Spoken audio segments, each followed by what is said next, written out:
ஊசில் ஏறிపోయింది కదా అట్లా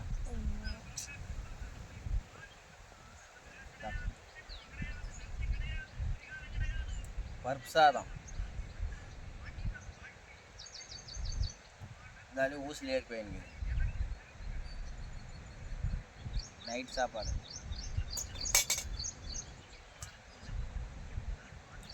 வேஸ்ட் பண்ணக்கூடாதுல்ல அதனால்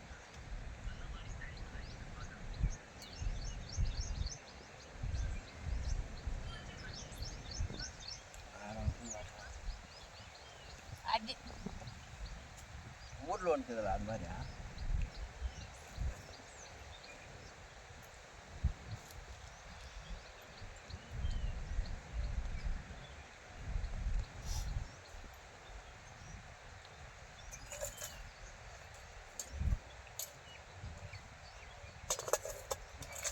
நல்லா தான் இருக்குது அவ்வளோ இதாக கெட்டு போகல இன்னொரு கொஞ்ச நேரம் தான் கெட்டு போயிடும் கெட்டாலையும் விட மாட்டோங்க நாங்கள்லாம் சோறு ஏன்னா அது கஷ்டப்படுறவங்களே அந்த கஷ்டம் எங்களுக்கு தெரியும்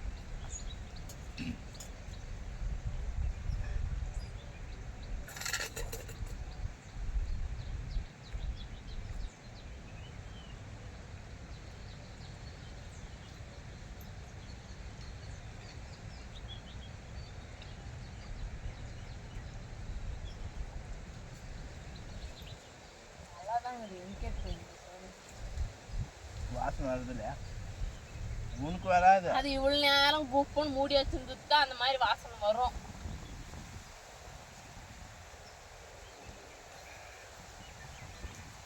பழைய சோறு பச்சை மிளகா மாதிரி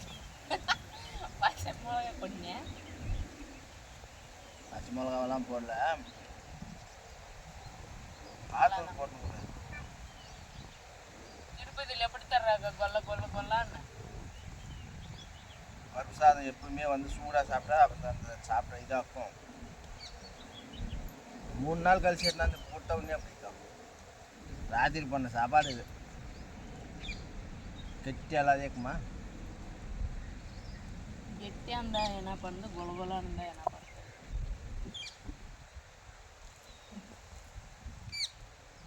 இப்போ சாறு குழம்பு சாறு என்ன இருந்ததுன்னா சரியாக போயிட்டு கொஞ்சம் அது இன்னொரு தலைமையில் ஏதோ இப்போ தனியாக கிணமா எட்டினார மாதிரி விட்டுவானுங்கிறேன்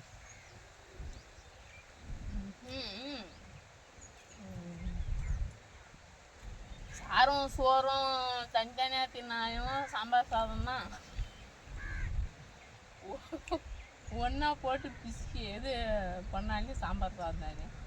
இப்போ அந்த சாம்பார் என்ன இதில் போய் தின்னுட்டுனா என்ன வாட்டாகும் கொஞ்சம் கெட்டியாகிறது கொஞ்சம் தண்ணி இது மாதிரி இருக்கும்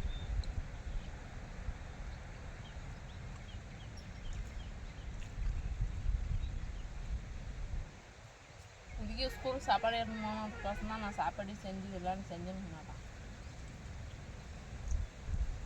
இவங்க இறந்து 6 மணிக்கு முன்பே தான் வந்துடுவோம்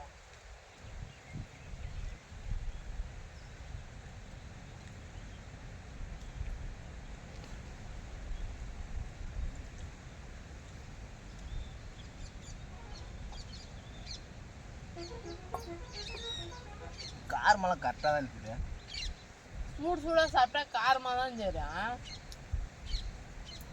சூடு சோறு நல்லா சாப்பாடுன்றாங்கன்றது அர்த்தம்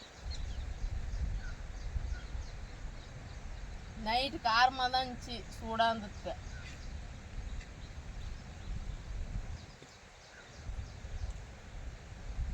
இல்லை